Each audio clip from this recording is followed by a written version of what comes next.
See, when you deal with apologetics, there are three tests we put for truth normally: logical consistency, empirical adequacy, experiential relevance. What does that mean? We're looking for this to be logically consistent.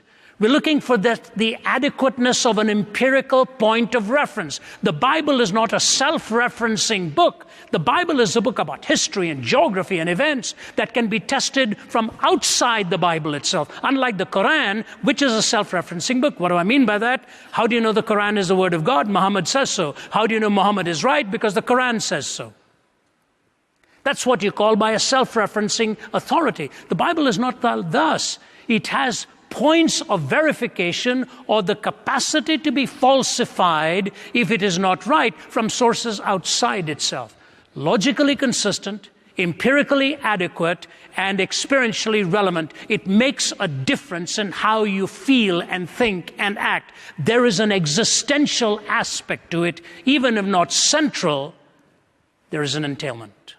It follows naturally. But then what do?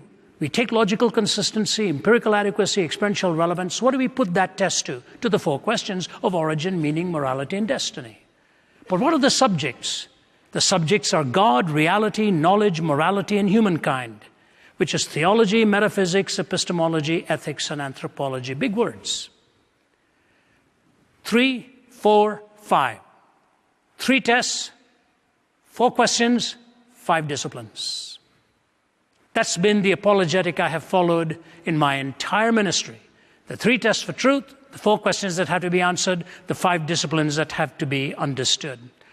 What happened in the 1960s goes back actually to the latter part of the 19th century. In 1893, there was a man by the name of Vivekananda who came into America and began to speak at that time to the American audiences. When Vivekananda started to speak, for the first time, people were sort of in a state of shock.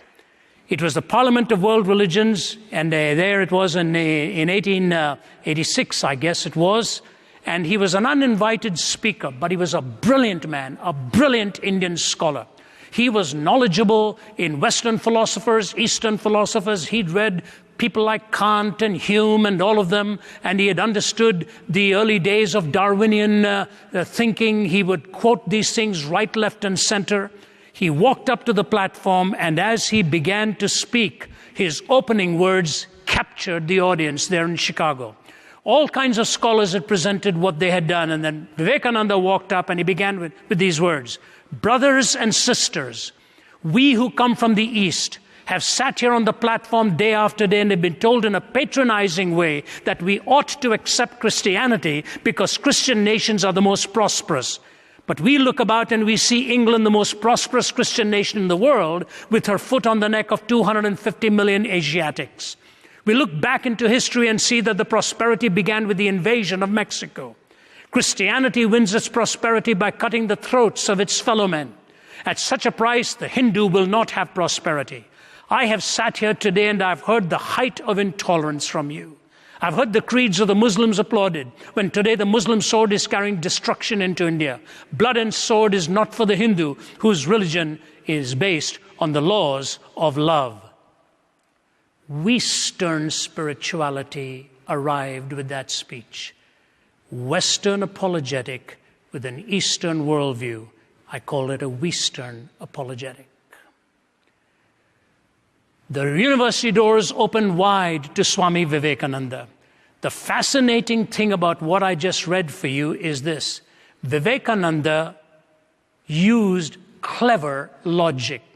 He looked at Christianity in the way it was abused, looked at Hinduism without any abuse, and talked about one as being pristine and the other as being horrific. If I had asked Vivekananda, what do you think of the two of Graham Staines and his boys in a van in our day now, as kerosene is doused on their van in the state of Orissa, and the match is lit, and the van is burning, and the boys inside screaming, and the father with his 2 sons, and nobody is stopping to help because the Hindu radical is burning them to death. What do you have to say about that, Vivekananda? Do you know what he would say? That's not Hinduism.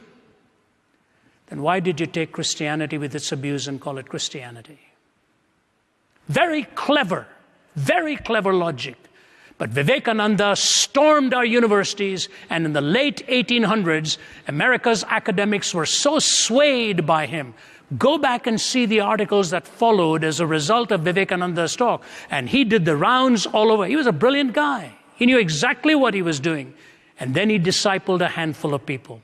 After Vivekananda came a man who was a contemporary of his, Yogananda. Yogananda had nice curly locked hair, had very angelic looking features, and Yogananda took this one step beyond Vivekananda. What did Yogananda do? He basically made religion syncretistic, that we are all teaching the same thing. He wore an ample cross over his chest, carried on Hindu metaphysics, but would refer to Christ in very patronizing and kind terms, and started to actually say, we are all really teaching the same thing. Attack, synchronizing it all in one way or the other. 1960s was ready for Maharishi Mahesh Yogi. The hippie movement had begun. The resistance movement to culture had begun. The Vietnam War was in full sway. Racism was taking its toll. Political authority was being lambasted. Young people had nothing to anchor themselves to and take hold. Maharishi Mahesh Yogi came and gave answers of starting to meditate and do all these things in the name of finding a peaceful transcendence that will overcome your soul and take complete control of your life. One of Maharishi Mahesh Yogi's disciples was Deepak Chopra. Deepak Chopra followed him as he was a medical doctor. He was not living a good life. He'd got messed up in his own private life, and then ultimately gave up his full-time medical practice and started his own yogic disciplines and his breathing disciplines and all this. Even today, he's in the news debating quantum physicists and all of that. So much of it is really vacuous stuff. You know, in quantum theory, they tell you about the subatomic world. If you know where it is, you don't know what it's doing. If you know what it's doing, you don't know where it is. That's a very good description for Deepak Chopra's metaphysic. If you know what he's saying, you don't know what he means. If you know what he means, you really don't know what he's trying to say. He'll deny it. Here's the tale that ultimately is told. If you were to take carefully what it is that the worldview of spirituality then built itself on, it's very simple and very detailed in the way it ultimately gives you the answers to what it is they actually believe. I would like to read for you a couple of pages of what it is they actually believe. The new spiritualists tell you they're trying to blend the mind, the heart, and the body and the soul. The mind, the heart, the body, and the soul. Then Elizabeth Lesser, a leading authority in this, says this: spirituality is an attitude of fearlessness, a sense of adventure. It is a way of speaking boldly at the life we have been given here and now on earth as this human being. Who am I? How should I live my life? What happens when I die? Spirituality is nothing more than a brave search for the truth about existence. Nothing more, but nothing less as well. The Buddhists define spirituality as shamatha, or a tranquil abiding. And here is one of the ways she recommends. Sit quietly where you are and close your eyes. Feel yourself breathing. Follow the breath on its journey into and out of your body. Sit feeling yourself breathe for a few minutes. Place your hand over your heart. Then put your hand or fingertips lightly on the spot in the center of your rib cage to the right of your physical heart. It is the spot where you can feel and where you are startled and draw your breath sharply inward. Move your hand gently and breathe slowly and softly into that spot until you're focusing intently on what many traditions call the spiritual heart or the heart center. Imagine that spot you are touching is the top of a deep, deep well. Follow your breath into the journey, into the spacious interior of your own heart. Breathe slowly in and out. Let yourself be pulled ever more deeply into the well of your own heart. As you meet throughout thoughts and emotions on the journey, do not push them out. They are part of you, but not all of you. Greet what you find and move on ever deeper and deeper into the well of your spiritual heart. Sit in this state, letting yourself be pulled by your longing into the well of your heart, observing your breath for as long as you feel comfortable, and then slowly remove your hand, return to normal breathing, and then open your eyes. Wonderful, isn't it? How nice. You know, I have a friend in Bombay. Actually, his daughter is here. Just flew in 2 days ago. He told me his brother is a skeptic. And his brother one day said to him, Gul, I've got a perfect plan for you to become a millionaire. Just let your hair grow long. Look like a nice guru. Wear a nice clean kurta pajama. Sit in the lotus position. I will bring 9 friends. 10 of us will sit in front of you, and you just mutter one sentence at a time, and we'll go, this is beautiful. This is just beautiful. Oh, how amazing this is. And then next day, each one will bring 10 others, and you mutter a few other one-liners, and we'll all say, oh, wow. Keep going like this, Gul. Within a year, you will become a millionaire. Have you ever read the writings of Sri Sri Ravi Shankar? He's a billionaire. Have you seen his one-liners? One of his one-liners is, your head must be empty and your hand must be full. And he's proved it.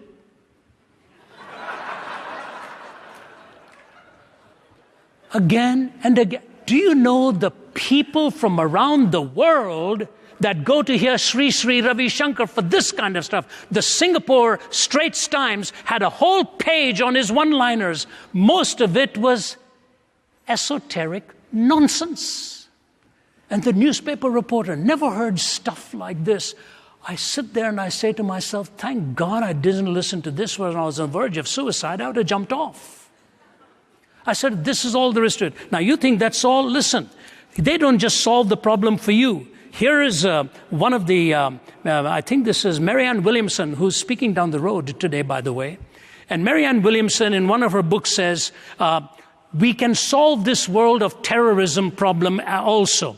She says, just do this. For a minimum of 5 minutes every day, meditate the following way. Pray that anyone thinking of committing a terrorist act anywhere in the world will be surrounded by a huge golden egg. The eggshell is made of the spiritual equivalent of titanium. It is impenetrable. Any malevolent, hateful, or violent thought that emanates from the mind of the terrorist cannot get past the confines of the eggshell. Before the violent thought can turn into violent action, it is stopped by the force of this meditative field. Energetically, the terrorist is quarantined. On the inside of the egg, see a shower of golden light pouring from the eggshell into the heart and mind of the terrorist. Pray for your lost brother. To whom? To whom? All of a sudden, from an inward-looking, monistic view, you are all there is. Suddenly she throws in this word, pray. For who? To whom? And then she goes on to say this, see him or her healed by the force of divine love. Divine who? Wrapped in the arms of angels, reminded of who he truly is. Do this 5 minutes every day and tell everyone you know to do the same thing. We'll quarantine terrorism. My goodness, I don't know why the Mossad and the FBI and the CIA didn't just take an eggshell around and get this whole problem solved. You know how this all actually ultimately ends? It ends very simply with these particular words that I want to read for you and tell you why I think this actually happens. I wrote it out in my book this way. In the beginning, God. God spoke, but that was a long time ago. We wanted certainty. We wanted it now. For this only reason and rationalism would do. But that was not enough. We wanted to see. So we went into the senses and found the empirical. But that's not what we really meant by seeing. We really meant we wanted to feel. So we found a way to generate feeling into the picture. Truth was framed into a scene. But the scene was left open to interpretations because scenes are not absolute. So the story was told as an art form. But the reader still didn't like it because he was not the author. So he read the story while he sat in a reconstructed and deconstructed cubicle to make of the story whatever he wished. But what does one do with the long reach of the empirical? The best way was to find a blend between the empirical and the satirical and end up with God again. The only difference was that God could not be the storyteller, and we still needed God. So we became God. That's the trail. If you add to this the Buddhist link Add to this the Taoist link. Add to this the Hindu and the Greek link and so on. What you really end up with is no absolute truth. Morality is relative. There's no purpose and meaning. Language will ever shift and be redefined by the definer who wants to do the defining. So you end up with a postmodern mindset of no truth, no meaning, no certainty. What do we do as Christians? How does Christ come into all of this? In a Libyan desert, there was a certain stone found, and this is what it said. I, the captain of the Legion of Rome, serving in the desert of Libya, have learned and pondered this truth in life. Listen very carefully. I, the captain of the Legion of Rome, serving in the desert of Libya, have learned and pondered this truth in life. There are two things to be sought, love and power. No one has both.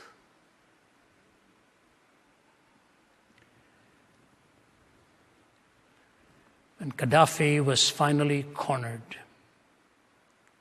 and in that pathetic sign as his body was denuded, what we are told is that he was begging for mercy, that they would not kill him.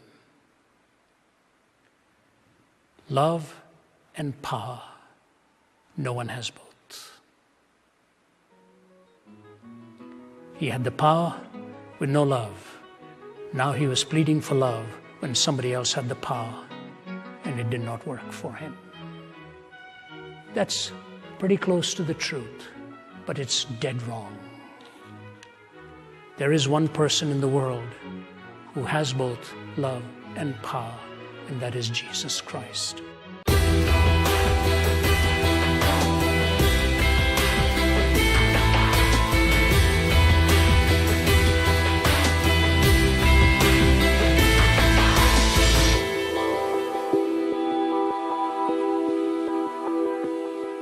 It's interesting if you look back in the history of ideas, the problem of evil wasn't really considered such till about the 17th, 18th century onwards. And of course it's been trawled out more and more by our new atheist friends these days, being the idea that if there's a God who is all good and is all holy and is all powerful, how could evil exist? Since if he was all good, he wouldn't allow it. If he was all knowing, he would know what's going to happen, he would stop it, and so forth. But I think when we look at it, this argument from evil is actually an argument that points us towards also the existence of God. Evil is a departure from the way things ought to be. And if it is a departure from the way things ought to be, that means there is a way things ought to be. There is a design plan for this universe. And the only way you can have a design plan that is good, that is supposed to be perfect, is if God exists. So the problem of evil really drives us right back to the existence of God. It does not drive us away from Him when we think about it from a biblical perspective, or even from a logical perspective. If God truly has created this world in freedom, then there is always the possibility, if it's truly free, for freedom to be both used in good ways and in evil ways. So we can explain the human problem with evil because there are times when humans perpetrate evil against their own bodies, against one another. They use their freedom, misuse their freedom, really, in ways that bring about evil. I myself lost my husband and didn't in a million years see that coming. I would say that everybody who's gone through grief experiences the absence of God, from great, wonderful Christian people like C.S. Lewis to myself to others. I've read in lots of grief literature that there is that sense that God has abandoned you. So I would say I understand where you're coming from. But I would also say in my own process that as I continue to wrestle with God over it, to argue with God, to pour out my feelings before God, even feelings of, I don't like you anymore, God, I don't love you, how could you do this to me? There is a way in which God is very present in that dark experience, and that's the only way I can describe it. As I clung on, and as I reminded myself that all who wander are not lost, I was comforted by that and recognized that even in those dark places, God comes near. But even in those places, we can trust that God is with us. That's what the psalmist affirms. And I think ultimately our experience affirms that as we come to see grace being given to us, even in those places that we thought we had gone beyond God's grace because of what we were suffering. But the Christian answer to the problem of evil is that the God who made the world also brought the solution. He wasn't staying detached, as Dorothy Sayers says. He didn't stay up in heaven and think, oh, look at them all suffering, or there's pain and sorrow here, and I'm just leaving them to it. The Creator himself stepped into the equation, bore the penalty, the price of the sorrow of healing the universe, of forgiving the brokenness, of restoring the creation. And so I feel the Christian answer is a good answer. It doesn't exhaust the answer philosophically, but it's better than the alternatives, and I would take it as a credible response.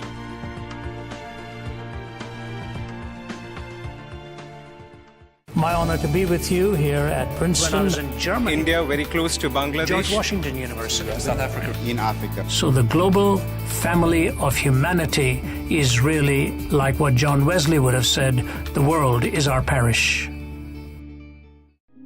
People are interested in having a spiritual life, but treat faith more like an a la carte menu at a restaurant, choosing what they like and dismissing the rest. Cutting through the hype and seduction is the clear voice of author and apologist Ravi Zacharias in his book, Why Jesus? Rediscovering His Truth in an Age of Mass-Marketed Spirituality. Ravi answers the attraction known as the New Spirituality. Billy Graham calls Why Jesus a powerful defense of how Jesus Christ brings meaning and hope to an individual life. And Charles Swindoll says, I'm not acquainted with a brighter mind or a more relevant and devoted defender of the faith than Ravi Zacharias. Why Jesus is available in bookstores now or online at rzim.org. The purpose of RZIM is to engage meaningfully with the questions and heartfelt issues of our culture. We do that in areas of business, academia, politics, the arts, and media. We live in an age of confusion, and people from every continent are beginning to wonder whether there are any answers to life's biggest questions. And RZIM consists of over 50 speakers and adjuncts operating in over 20 countries, working at every level to reach those who shape the culture of a country and its future direction with the gospel. In addition to taking the gospel to various arenas of influence, we are also committed to providing a variety of training events in order to meet people where they are and to answer their questions directly. Whether it's engaging young adults and students through Reboot, Remind, and Big Deal questions, or the training we offer through the OCCA, RZIM Academy, and the New Zacharias Institute. Our purpose is not only to increase people's knowledge, but to address the obstacles that stop people from seeing the credibility and beauty of the gospel of Jesus Christ. You've been watching Let My People Think with Dr. Ravi Zacharias. We're grateful for your prayers and financial support. If you'd like to know more about this ministry or would like to donate to our efforts, you can call us at 1-800